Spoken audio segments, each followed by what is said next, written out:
Good evening, Vancouver, and welcome back to Canucks After Dark. September 5th, it is officially the hockey season, the season of hockey. You know, we're getting to the sports season here. As always, joined by my co-host, Canuck Clay. How are you doing today, Clay? Parker, today I'm doing great. Had a wonderful day with my daughter, Kayla, as we get her ready for accepting the end of summer, basically the start of her school year tomorrow. So always easy to spend a lot of time with my boys. We can golf, we can do a lot of sports. So Kayla, don't always get to spend quality time with her, was able to do that today. We tried the rec room out in Burnaby, wasted $40 for, and all we got was a bag of Sour Patch Kids and a peanut M&Ms, but it was sure worth the time. That's for sure. That's tough. Well, the Canucks have spent a lot more money than that. Yes. A million times more than that, plus. Yes. And we're going to get into that. That's obviously our marquee topic for the night will be JT Miller, who has been discussed, you know, as we've said, ad nauseum for the past really 4-5 months, I guess. It's been since the Canucks have played hockey, and somehow we're still here, which is crazy because we're 37 days away from the regular season kicking off. But at least we have actual news to talk about. We have news to talk about for the first time in a long time. And that's going to be the main one. We can also talk about Canada, the women's team winning the Worlds there. And that's probably about it. Before that, though, Parker, you always do a good job asking me how I'm doing. Does Labor Day have any significance for you at all? I know you're not in school anymore per se, but it is a nice Monday off. And that was about it. Love it. That sounds good. You look rested. You look good. I am very tired. Oh, that's okay. I was working on the car today, getting everything sorted, and it was What do you do in your car? Just messing with the screen, trying to make things do things. It's not interesting. You should vlog from your car more. I know a guy who does that. Yeah, I have in the past. Yeah, I know you have. That's how I met you. Yeah. It's a little weirder in an underground parkade now when people are just walking past more often than on the street. True.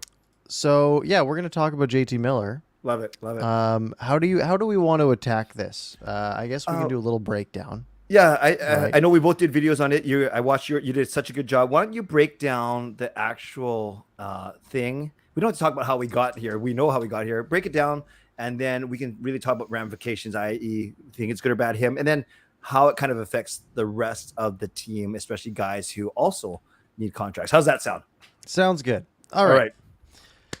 JT Miller signs. This comes out Friday, basically like an hour before the long weekend really hits. I think, it was like 3 o'clock, 3:30, something along those lines, where it just drops out of nowhere. A tweet from the Canucks. I don't think anyone really even leaked it. It was just crazy. It was just like, boom. Patrick Allvin's announced that the Canucks have signed JT Miller, 7-year extension, $8 million a year.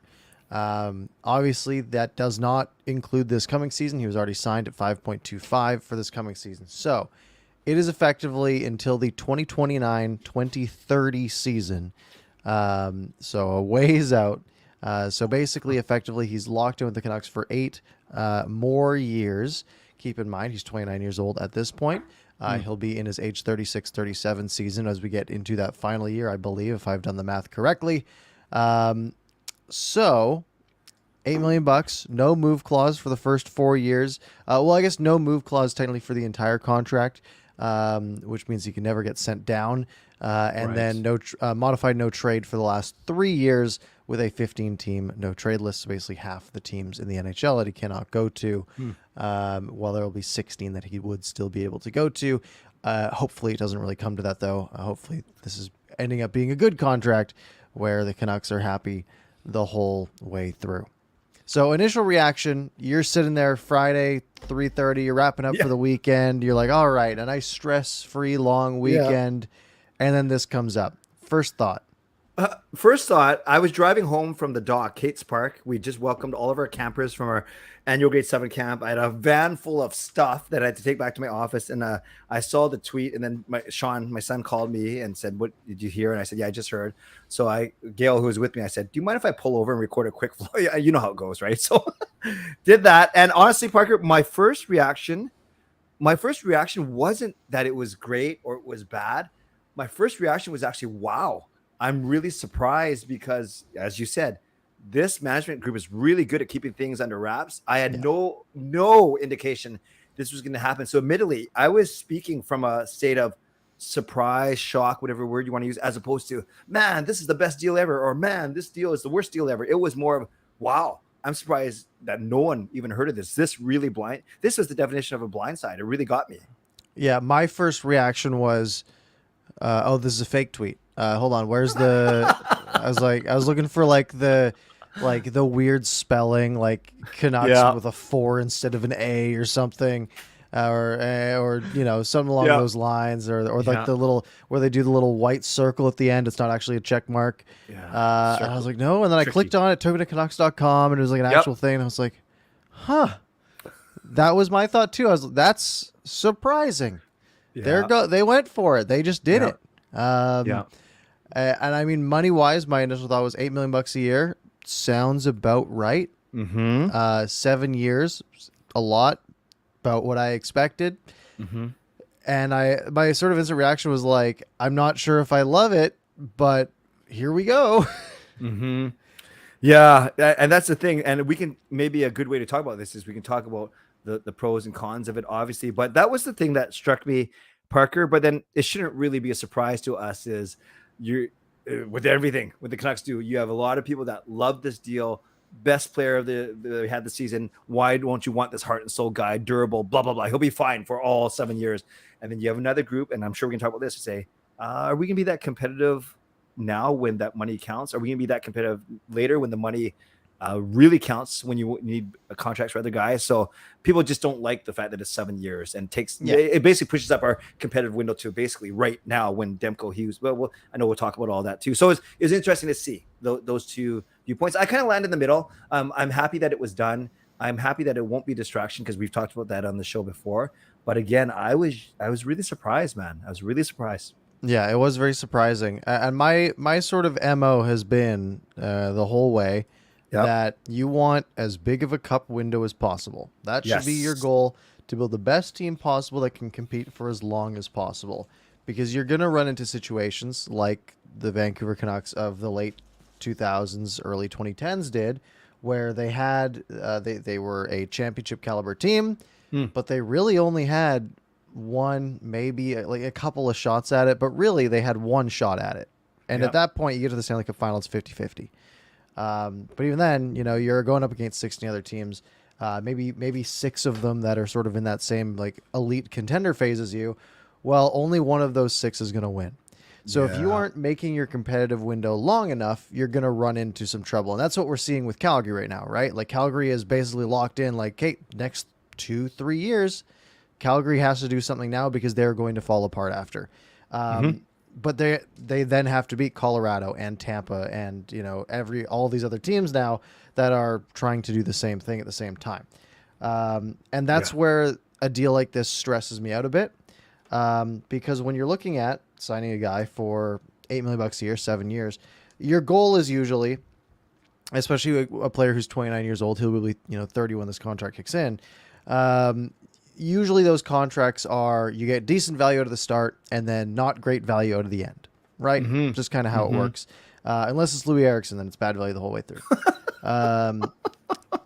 So if you're going to get good value to start, bad value to the end, well, you're trying to maximize the beginning, right? And you look at some of the contracts the Canucks have where, Elias Pettersson for the next 2 years is only making, 7.4, which I think is a pretty good deal for a guy like him.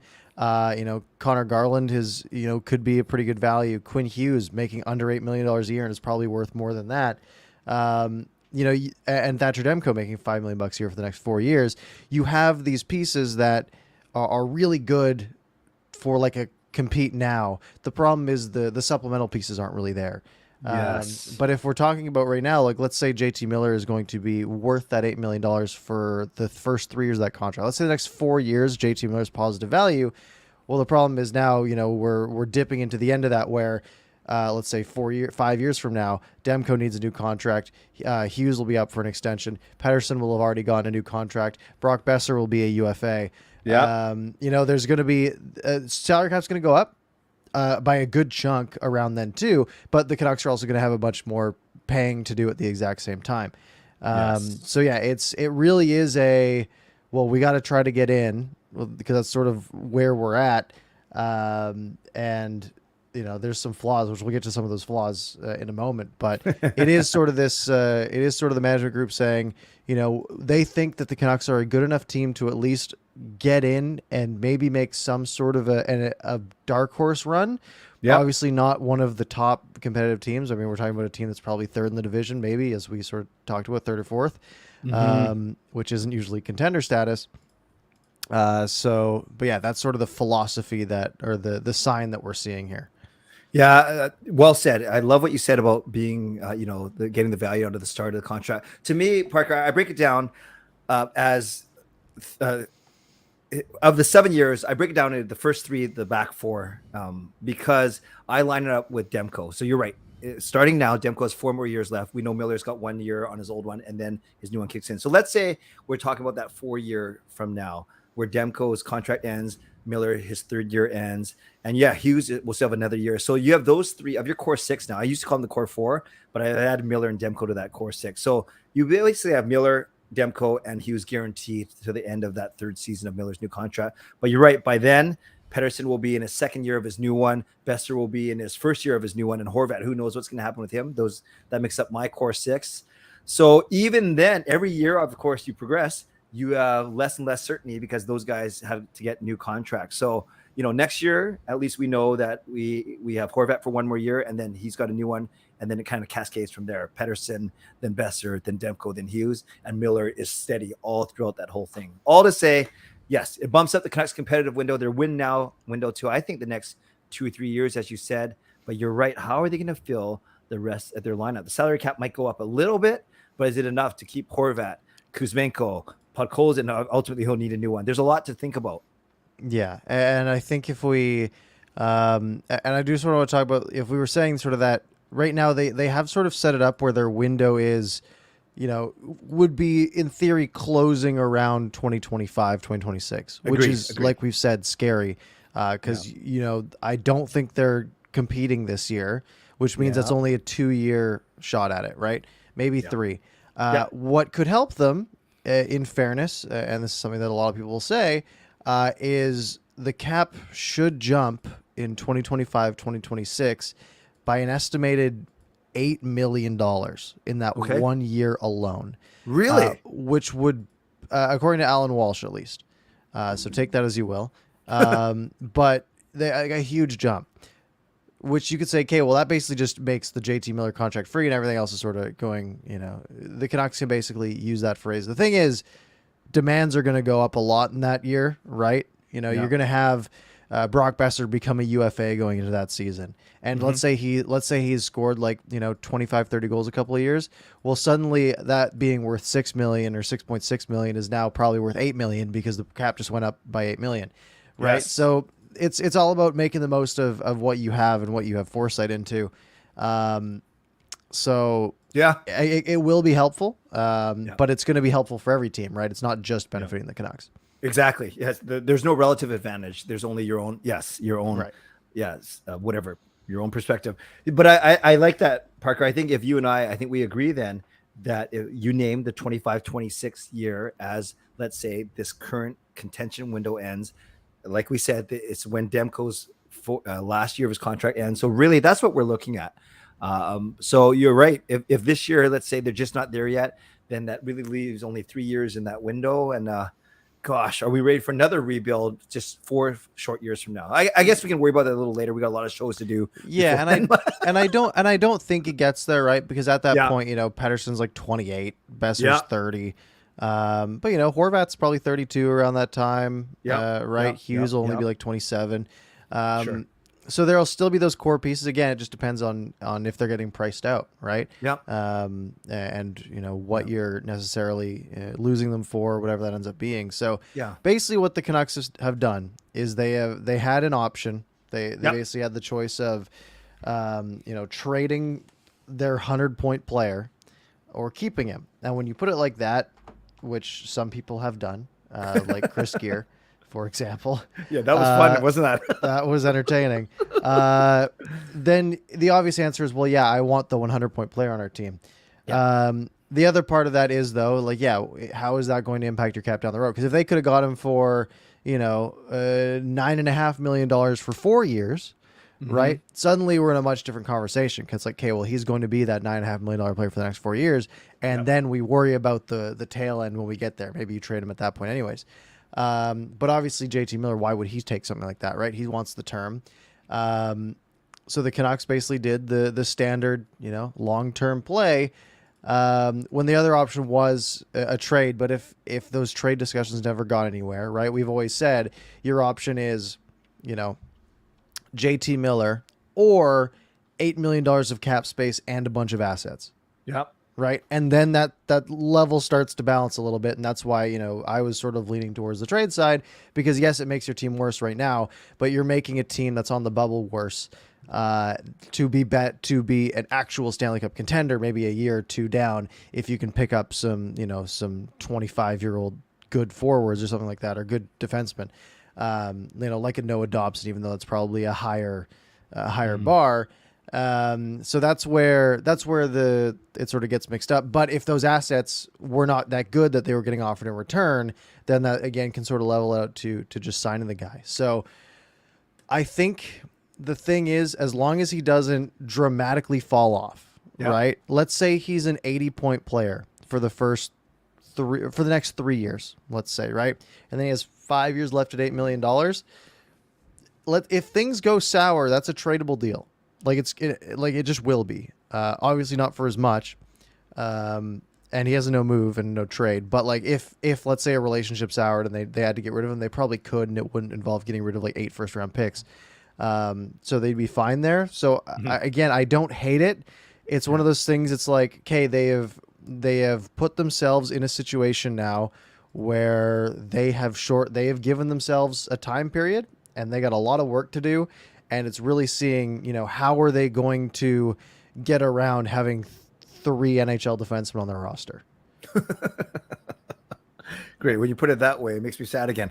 The $8 million, let's talk about that. The price tag, I don't mind it. Maybe some people were saying Zibanejad 8.5, Thomas Hertl 8.2. So when you come in south of those numbers, that's a good thing. And do you remember we were talking when we first started talking about JT Miller? We were talking about 9.5, and not necessarily what you and I thought, but that's the numbers we heard out there. Then maybe you got 8 million as opposed to 8.5 or 8.75 because you gave him 7 years as opposed to 5 or 6. You can't just look at money and term independently. They go with each other. The longer you get a guy, the less per year you have to pay him. So maybe you paid a little bit less.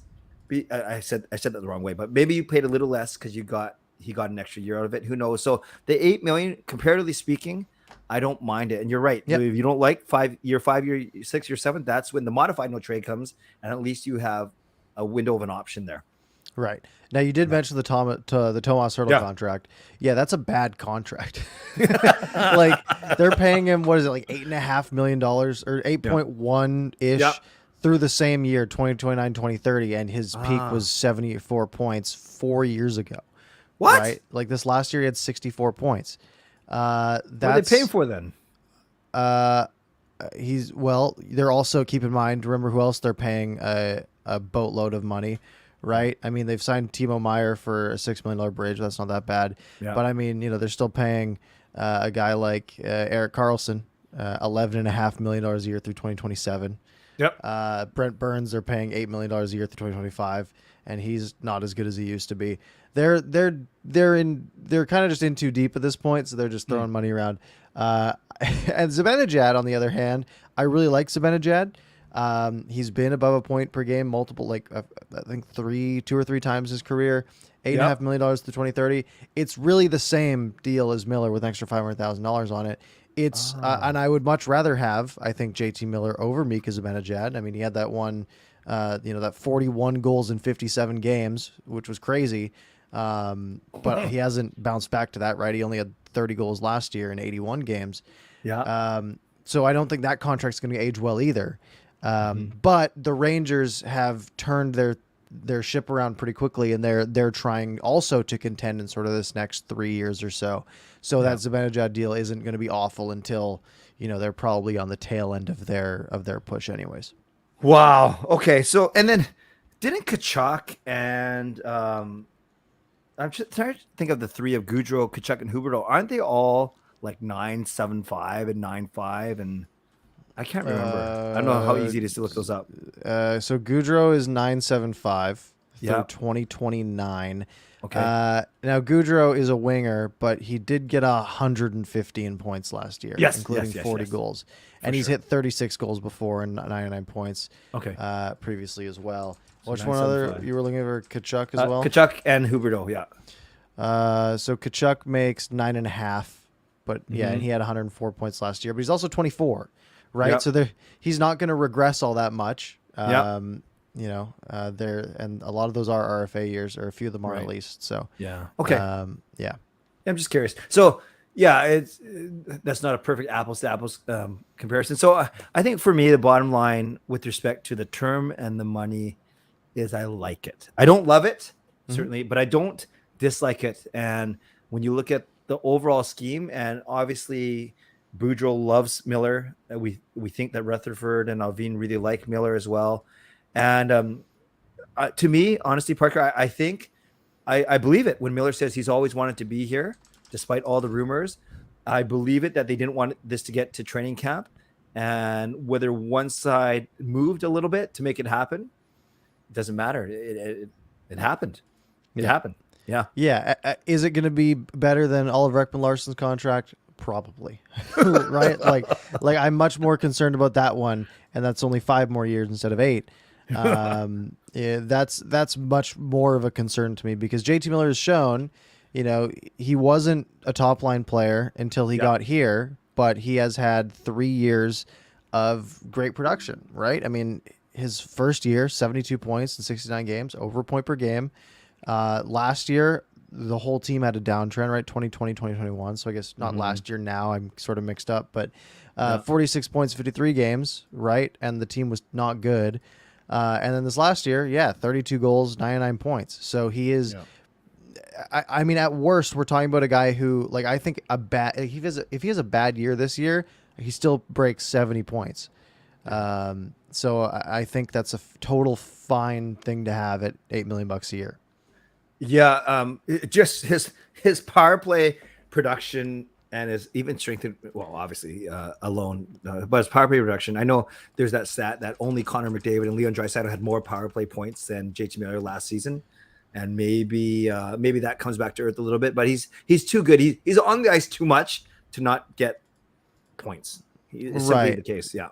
Now the other problem there that sort of comes from that and all the secondary points. I mean, he had 30 assists on the power play, right? Like that's a big benefit.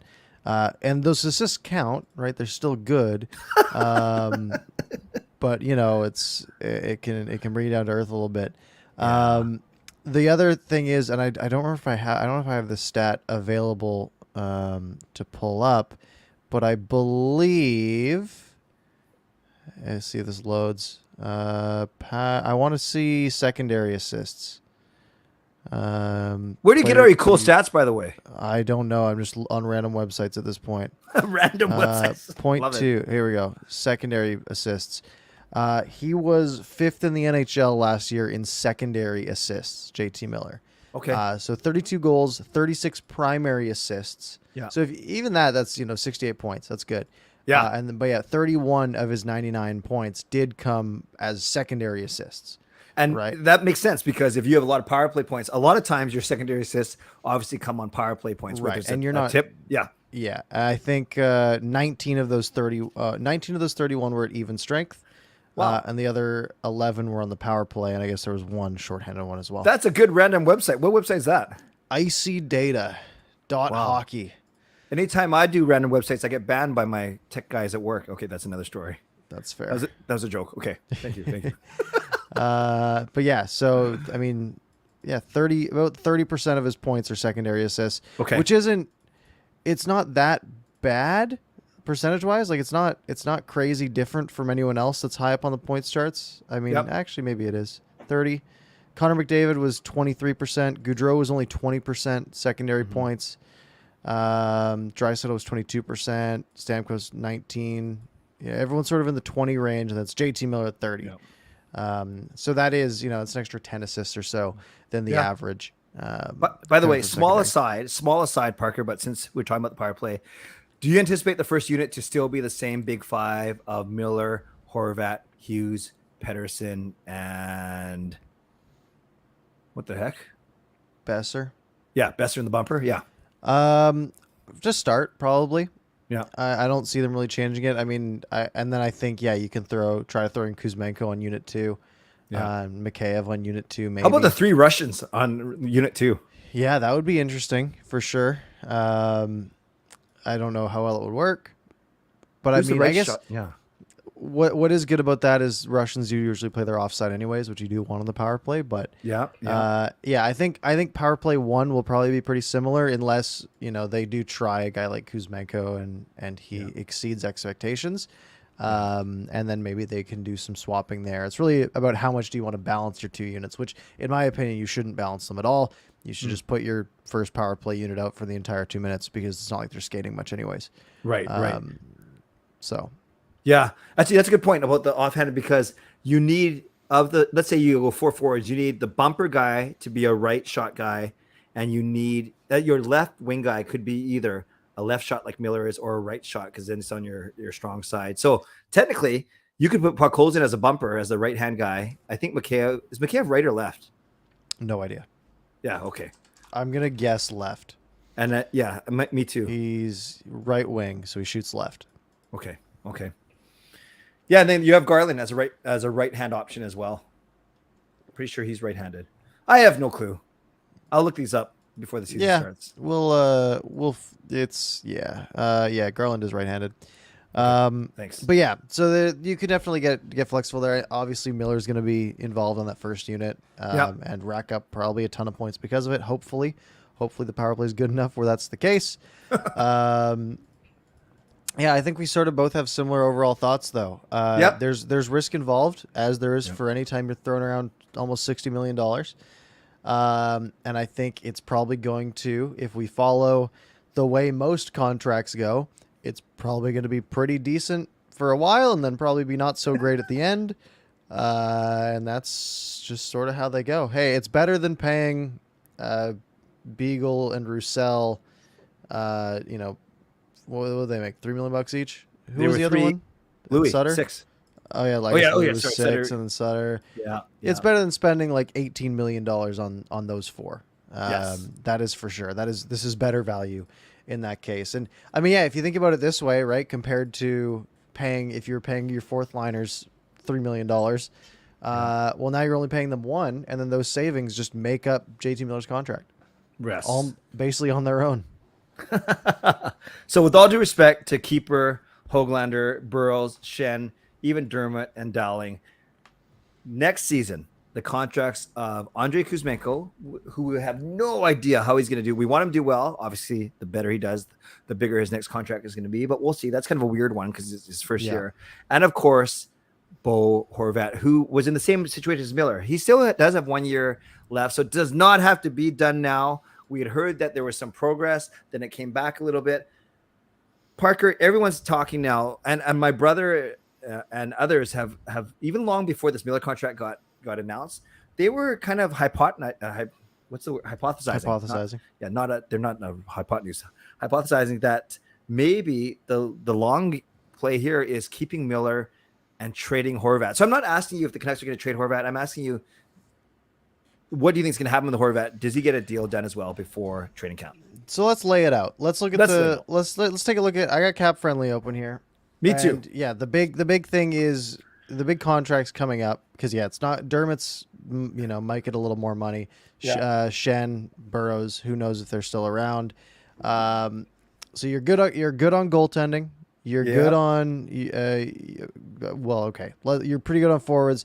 Horvat and Kuzmenko. So right now, the way it stands on Cap Friendly, the Canucks have $14.6 million in projected cap space for next season.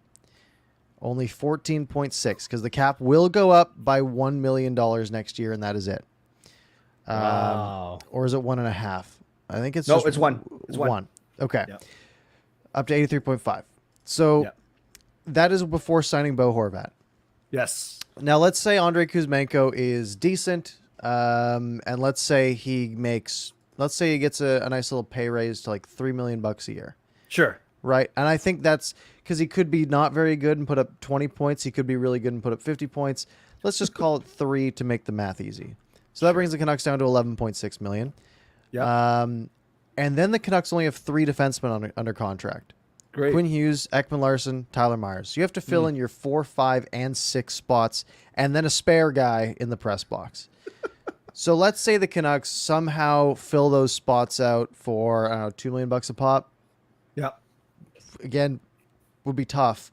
But let's say they put $6 million into their defenseman. So that takes them down to $5.6 million left to play with. That's basically what Bo Horvat makes right now. So that would be, the Canucks could then figure out a way to probably extend him if they paid no extra money. Keep in mind they would have I think 1 too few forwards on the roster and probably 1 too few defensemen on the roster, but that's fine. The problem is Bo Horvat put up 52 points last year. He was really good in the playoff bubble, 10 goals in 17 games. He's basically a consistent sort of 60-point guy is sort of where all of his numbers average out to. A 60-point guy is probably going to make a little bit more than 5.5. Yeah, right? Especially the captain, who's really put in his time. So he's probably going to want more than the $5.6 million that are available on the cap. Mm-hmm. That's where it starts to get tricky, because then you need to find a way to maybe try to shed the last year of the Tyler Myers contract or the remainder of the Oliver Ekman-Larsson contract. That's going to be harder to shed than the last year of the Tyler Myers contract, I bet. You have to basically find a way to free up a few $1 million and then fill that spot that you have now created a hole in. So it's one of those things where you're going to have to make some moves, right? The Canucks cannot go into the next offseason without having to do something drastic next offseason. Either getting rid of Bo Horvat, who will be a UFA. You ideally want that figured out before you get to free agency next year where he walks for nothing. They got to either free up cap space for him or let him go. Mm-hmm. Mm-hmm. So I know someone who knows someone. Oh no, is that right? How many know someone's are there? There's either 2 or 3 degrees of separation. And the number I've heard floated, and it's not from I've just heard a number of 6.5 million floated. I'll put it that way, 6.5. Okay. When I say that to you, I guess we got to guess at like a 5, 6, 7 year term. Who knows? But if I say 6.5 to you, does that sound reasonable to you? Yeah, I'd say so. There's probably term on that though, right? It's probably 6 or 7 years. Yeah. Which I'd be fine with. I wouldn't love it. Again, I'd be in the same Horvat plays a game that I don't know if it's going to translate to when he's 34 years old.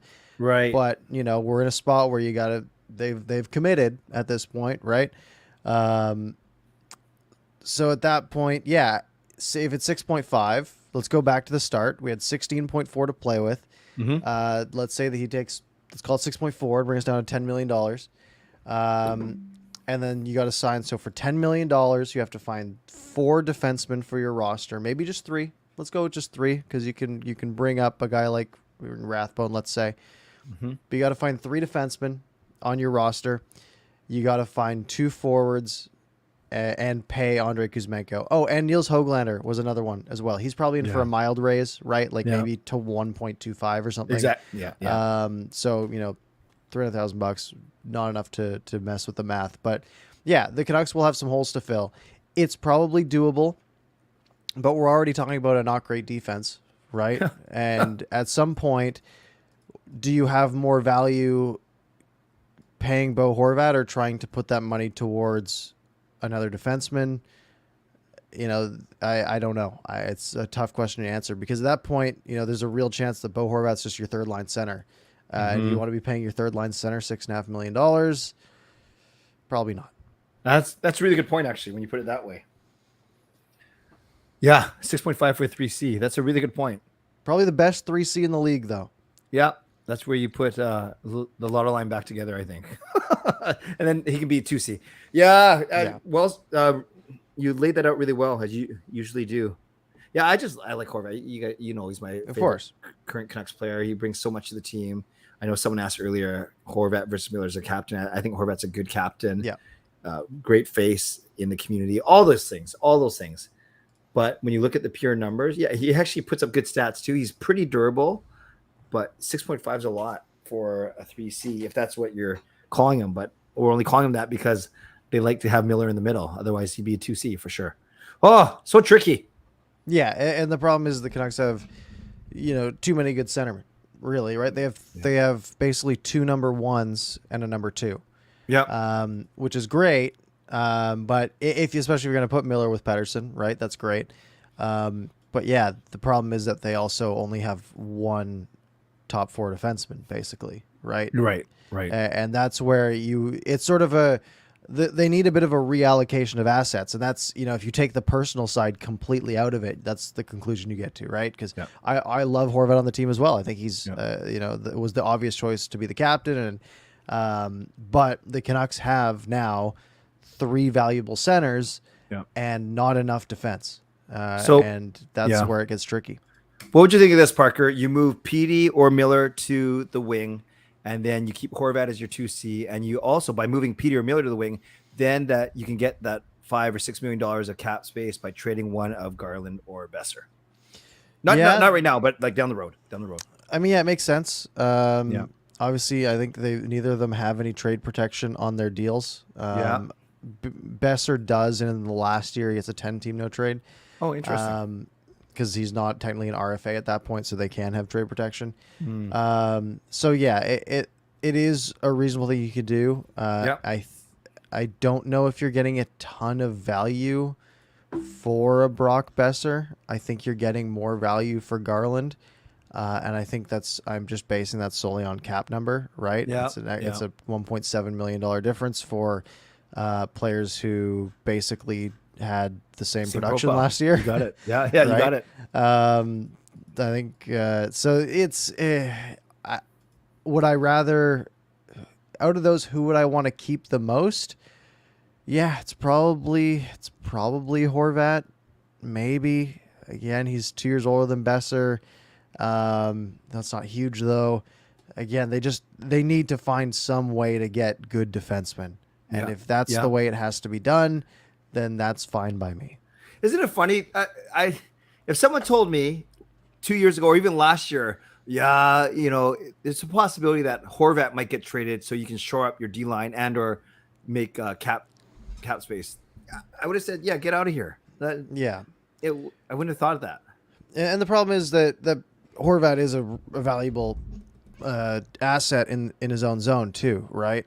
Like that helps as well, where maybe a Garland isn't as much so, or Besser isn't as much so. Being wingers, it's a much easier job in your own zone. So it is it's tricky, and it's not it's not going to be a single move, right? I doubt you're trading Horvat, or you're trading, I doubt you're trading Besser for a 25-year-old top four defenseman. 1 for 1, right? It's probably a pain, right? You probably got to trade him for like a couple of picks or whatever. Then you got to flip those, and they got their work cut out for them, right? I don't envy their position. It is but they have to do something. Safe to say that the mess that Rutherford and Alvin inherited from Benning and Co. is taking longer to unfurl than maybe what they've anticipated. Yeah, and I think that's sort of what the sentiment has been, right? It was they thought they would come in, maybe just flip JT Miller for a bunch of assets, use those assets to shore up the defense, build a decent team that's maybe a little bit younger, and they can be good in a couple of years. Then, again, much easier said than done. It's really just part of that flat cap that makes it so difficult. Parker, I'm giggling because we have people saying both of us should help out. You say, Peter says Canucks should just sign Parker, right-handed D-man, and play with Hughes. Blitz says, doesn't Parker play right D? That's a no-brainer to me. And then Ben, my boy Ben, says, play Clay and net and trade Demko for a right side D-man. So a lot of options out there. Yeah, I would say the problem is goalies don't have a bunch of trade value. Okay, Even top goalies, right. maybe some, but not enough. I think the bigger problem is I'd be that move. yeah, I was gonna say, net, yeah. that's part of the downside. Maybe put Spencer Martin in net. That's fine too. Okay, maybe back up. Yeah. I'll play right D. Sure. I Okay. don't know if I'm better than Luke Shen, but I'll try. Yeah, I can take up some of the crease. Okay, we'll figure that out later. Thanks, you guys. Thanks, Ben. Appreciate that. I'm taking that as a compliment, even though I doubt it was, but that's okay. Peter's asking how much term and money it would take. I'll take vet min. I'll take what, Yeah. $850K a year? Sure. Yeah, That'd be fine. I'll just take the insurance. Yeah, that's it. Yeah. I'll need it. Need it. Yeah. Nah, that's so bad. That's so bad. Yeah, well, maybe that's something we can do. If we're ever running out of, not today, thank goodness, but if we're running out of topics, we can make our all Canucks After Dark team, like a full roster. But then would we end up insulting a bunch of people or complimenting them? That's the question. Yeah. I'm going to put a poll here. Oh, no. And it's just, I just want a general, I want everyone to give us their opinion on the JT Miller signing. It's just a rate the signing, A, B, C, or D. What would you call it? Give us your opinion in the poll right now, and hit the like button while you're over there. That would be nice. Yeah, that'd be good. We got about 20 minutes left. Should we go to the people? Take some questions? Let's do one more thing, one more Yeah. hockey topic, and then let's go to the people for the last 15 minutes. The women's, the Team Canada. Yes. After getting blitzed 5-2 in the preliminary round, come back and beat the United States 2-1 in the gold medal game. Yes. I didn't watch it because it was early in the morning and I didn't know it was on yet. I thought it would be an afternoon game. Yes. But it was on at like 10:30, so I missed it, unfortunately. But yeah, I think they've won. They just win every time, which is nice for us. They're good. They're good. Basically 3 wins in the last year, with last World Championships and the Olympics and this one. Nice. Which is awesome. I'm just sad I didn't watch it. Me too. But big story. I guess you heard that Scott Smith. Yeah. He's the president. What's his title? Things like the CEO or something. Okay. He was the one giving the gold medals out, or part of it. Yeah. Yeah. Real classy from Hockey Canada, as they continue to be, seemingly. Yeah, I'm not as informed as I should be, but yeah, it doesn't seem like Hockey Canada is doing their best. And it's strange. It's coming, all this craziness and this purging or lack thereof, all this stuff they're figuring out is happening while Canadian hockey is enjoying some really good success. That's kind of like the weird part of it. Yeah, it makes it's tough to celebrate the moments, right? Without that always just hanging over. So yeah, great point. Great on the women who played, though, right? Like that's there are times where we can say screw Hockey Canada. The organization clearly has some work to do, but the players are unstoppable, which is fun for us to root for. Right. Justin Brutz, I love this. He says 2 goals by Jenner female Demko Debian with stellar in the last minute, and also Poulin with a huge game save. I did see the last few seconds. They played that a lot on Twitter. Mm-hmm. It's crazy. I don't know. Even in your your beer league or whatever, or your good leagues, do you ever get into those last minute scrambles, or is it never get that crazy? Those look pretty fun. You get them sometimes. They're very stressful. It's especially because what'll usually happen is you'll go out on defense with like 90 seconds to go in the game, and you're thinking like, yeah, we're just gonna lock this thing up. And the puck comes back in your own zone, they pull the goalie or whatever, and you're just scrambling back and forth. And yeah, it gets tiring. Those last 15 seconds when you're dead tired and you look over and someone has a scoring chance, you're like, I can't get there. Like it's just too far, too fast. And you're just hoping that your goalie stands on their head. And it gets exciting, that's for sure, but it is scary. Parker, I'm guessing I would not surprise you nor any of the viewers or listeners to say that when our roller hockey team is down or up a goal with the last minute, I'm usually cheering from the bench. Yeah, I understand. I'm not defending the lead, and I'm definitely not out there trying to pot the game time goal. I'll put it that much. Unless truly I'm stuck out there, or they just need my big butt in front of the net. And then once in a while they'll put me out there, but very rarely. Gotcha. Yeah. All right. Shall we? Yes, and let's do this, Charms, to start this off, just because, Parker, you understand this. Since we're talking about us on the thing, on the rink, what would be the J Fresh model be for Clay and Parker would have to be an analytical stat of 100% WAR. So I don't even know what that means. Yeah. So remember, there's always the percentiles Yep. for each stat. So for positivity, you'd be on the 100th percentile. You'd be top tier. Wow. It's making me cry. Actually, I do have something in my eye, so carry this for like 10 seconds. I don't know. It depends on the categories. If we're talking hockey, and you putting us in the NHL caliber ranks, we'd both be at 0, unless the stats go negative, which they probably should in that case. They would for me. Okay, let's get to some. Thank you, Sharms, though. Appreciate the love, sort of, kind of. All right, Fangirls, how would you rate the first off season for this new management? Because league year is right around the corner here. We're basically kicking things off. We got preseason in, Young Stars in 2 weeks. We got preseason right after that. Where do you stand on off season number 1 for this group? I'll give them a B plus because if I count Boudreaux as part of that too, because remember Boudreaux had to be re-signed. You have the Miller re-signing. I'll give it a B plus. Yeah, I'd go B minus. I think. Okay. I think just the Miller contract again sort of is like a B minus for me, and that's the biggest. That was the biggest thing they had to take care of this offseason. I like how we got Kuzmenko ahead of everyone else. That's great. That's definitely a positive. I like that. I liked the UFA signings. Mikheyev's a little scary to me at that cap number. But Curtis Lazar being basically free is great. So it sort of balances out. Okay, that's fair. I like this from Jaskrin. Would you rather fight Tom Wilson or Ryan Reeves? I'm turtling regardless. So, but if you had to pick one, probably Tom Wilson. I think he's smaller. Yeah, Reeves just scares me. He is a frightening person. Yeah. Because I don't think he would care that I'm not a professional hockey player. Yeah, you actually see Tom Wilson. Did he make it to? He's made it to an All-Star game once, right? Maybe he's a good player.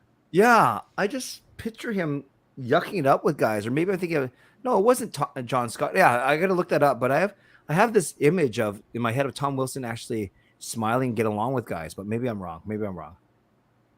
What else do we got here? I wasn't looking at the bottom. I want to see what the poll was. We got our poll for the Miller signing, 60 votes. Yeah. I hit the end button. We have B taking the win for the Miller signing at 66% of the vote. Yeah. 25% giving it an A. 8% giving it a C, and nobody giving it a D. So everyone is sort of saying good to great. And I think that's pretty fair. Yeah, that makes a lot of sense. I did a poll like this on Twitter, Parker, and if you equate A to love it, B to like it, C to dislike it, D to hate it, very, very similar where, 90 for me, it was something like between 90 and 92% either loved it or liked it. And same with us, 91% gave it an A or a B. So that makes sense. Fair enough. I got this one. I started from earlier as I learned how to actually use StreamYard in the back. I'll give you some time to think about this because unless you know right off the bat, because I've talked about this before, but I'd love to hear what you think. If it were me, and you often think of lines in pairs, so I'm pairing Horvat and Pearson, PD and Besser, and Miller and Garland. So I got Miller and Garland playing with Kuzmenko. I got PD, Besser, Podkolzin, Horvat, Pearson, and Mikheyev, and then my fourth line of Lazar between, take your pick, but I'll go Joshua and Hoglander. Then I got Dickinson and Lockwood as my 13-14. So those are mine. I actually have the 3 Russians spread out over the 3 top lines. You know what? I forgot Tanner Pearson was a thing until you said his name. Well, I'm glad we're talking about it. Yeah. I mean, I don't love Jason Dickinson making 2.65 and being on in the press box, but that's fair. I think it's the right choice. Yeah. I think I'm putting the lotto line together to start. Yeah, is where I think I'd want to go. I want some explosiveness up front. Okay. I want to see if we can start scoring some goals early. I think my second line is going to be sort of, I don't know. You could go Horvat you could go like a Garland and Mikheyev. Yeah. Because I don't really want Pearson up there, but I know him and Pearson sort of have that connection. So I would assume it'll be like Horvat, Pearson, and Garland Yeah. And your third line, you're probably going maybe Mikheyev with, I guess, wait, who's your 3C? Well then, Do they have a 3C? I guess well, if it's I Lazar put or the Lotto Dickinson line for you. Yeah. together. Yeah. I guess Dickinson's there. I don't like putting Miller on the first line anymore. You can have a redo if you want. You can have a No, quick I'm redo. in too deep. We're going Dickinson with the Russians, although they're both lefties. Oh, this is tough. Well, actually, you have all three Russians at your disposal still. You haven't used any yet. Didn't I put Mikheyev on the second line? No, I didn't. No, did you I? put yeah. They're still all left wingers. I was gonna put Dickinson with like Kuzmenko and Mikheyev, and then your fourth line would be like Lazar, Podkolzin, and Hoglander. But then Josh Okay. was not in the lineup, and I'd rather Josh win the lineup than Dickinson probably. Yeah. See, Dickinson messes everything up, man. Dickinson does miss everything. Can we trade him, please? Does anyone want him for anything? Oh, that's good. We'll throw in a fourth, please. Yeah, I don't know. That's tough. Okay. I don't want to scrap the Lotto line because the Lotto line is fun.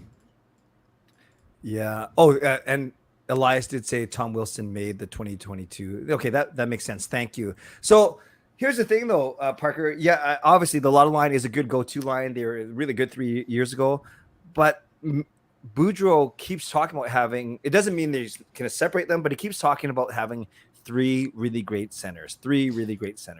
Yeah, I think genuinely it's not the play to put them together. Yeah.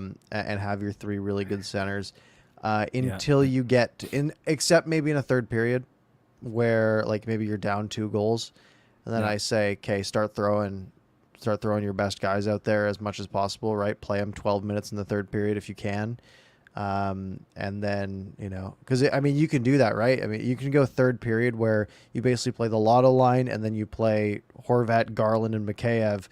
And then you basically just swap those 2 lines back and forth with a quick like third line shift in between, and then put those 2 lines back out if you need to. But yeah, I think it makes more sense to go balanced approach. Yeah. Okay. We'll see. At least, obviously, the forwards much improved and should be a strength of this team for sure. Hopefully. Yeah. Yep. We'll see. What else we got? It's all you. What do you got? Anything here? I have. Oh, Lucas asked an interesting question. Which NHL team do you think is deserving of a rebrand, in your opinion? Well, we saw the Sharks are going teal. Yeah. Which is pretty sweet. Except the teal pants are terrible. Yeah. Deserving of a rebrand. Who's got just a bad logo? What are your I'm gonna pick some that are maybe controversial. What are your thoughts on? What's your thoughts on the Florida Panthers logo? Okay. Yeah, it kind of looks like a soccer logo, hey? I'm not a fan of the Washington Capitals. I think they have had the exact same look for about 15 years now. Okay. I think they since the Reebok days, they have not changed anything. So How about Islanders. Yeah, the Islanders do have an ugly logo, eh? Yeah. Yeah. Yeah, that would be a good pick. Yeah. Yeah. I think the rest are fine. I don't like the Predators logo that much. Yeah. In the chat, we got Islanders, Ducks, Stars, Seattle. Yeah, the Seattle Ducks got to go back in time. Yeah. I actually have never really hated the Ducks logo. I just think the color is so bland. Mm-hmm. Seattle. I think Seattle is a crowd favorite, to be honest. I saw. I think Jay Fresh did like a Twitter poll and basically just got everyone to rank all the jerseys, and Seattle was like top 5 for their home jerseys at least. Really, so people like the Kraken look. I agree. It's a new color. It's unique.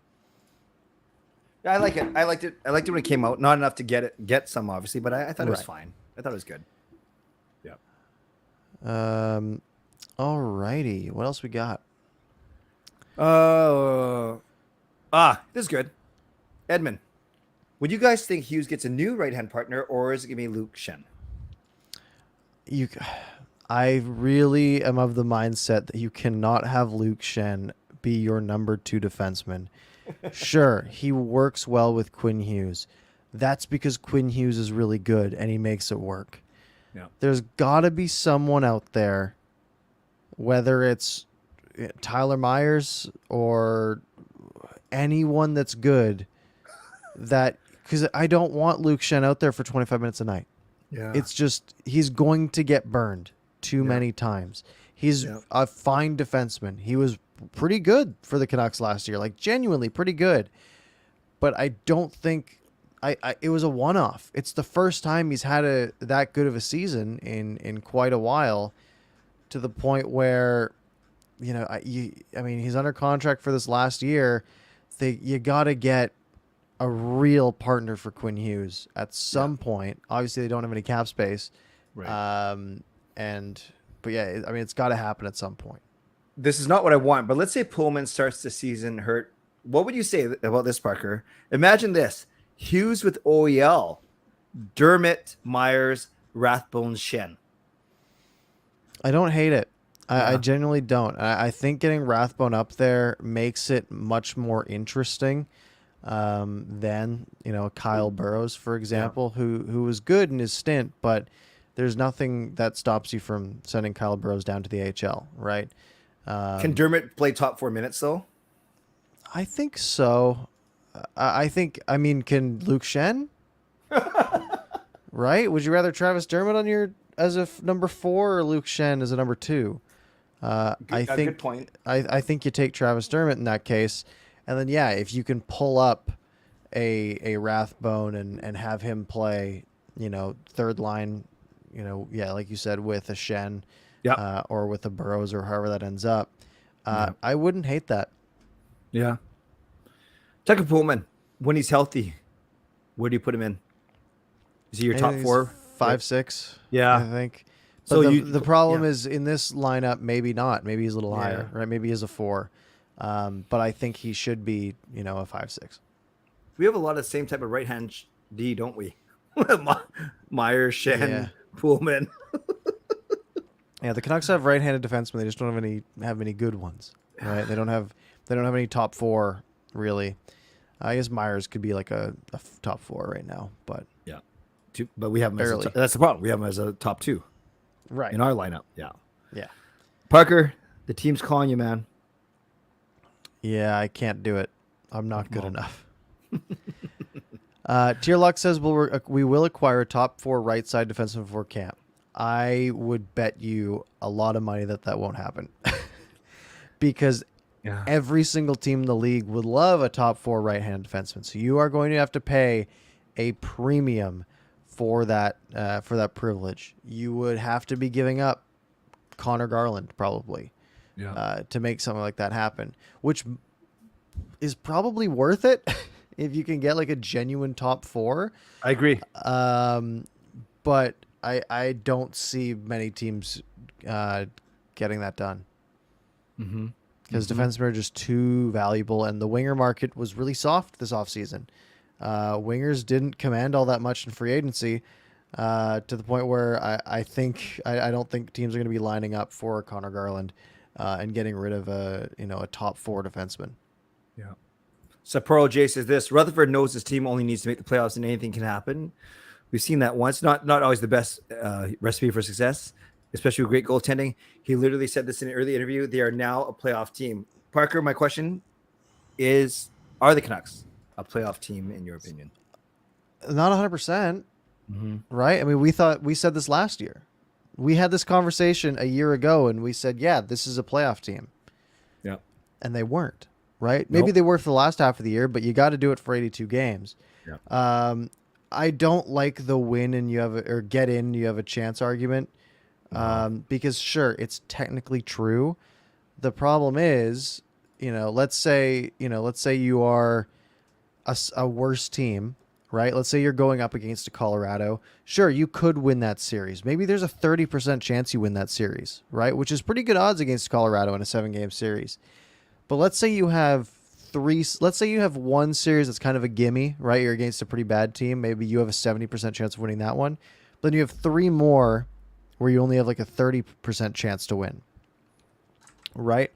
So what happens there is you multiply 30% by itself 3 times, and then throw in that 70% in there for good measure, and now you have a 2% chance to win the Stanley Cup.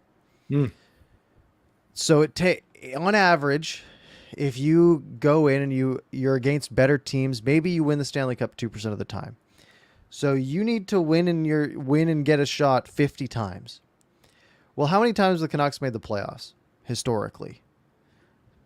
What is it, like 20 something? Probably half the time. Maybe half.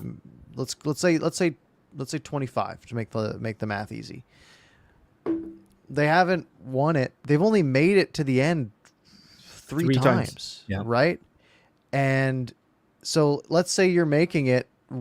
Well, I mean, 16 teams make the playoffs, right? Let's say everyone has an equal shot to win it. So you have a chance to win 1 in 16, right? I mean, that's only going to be maybe once every 40, 50 years.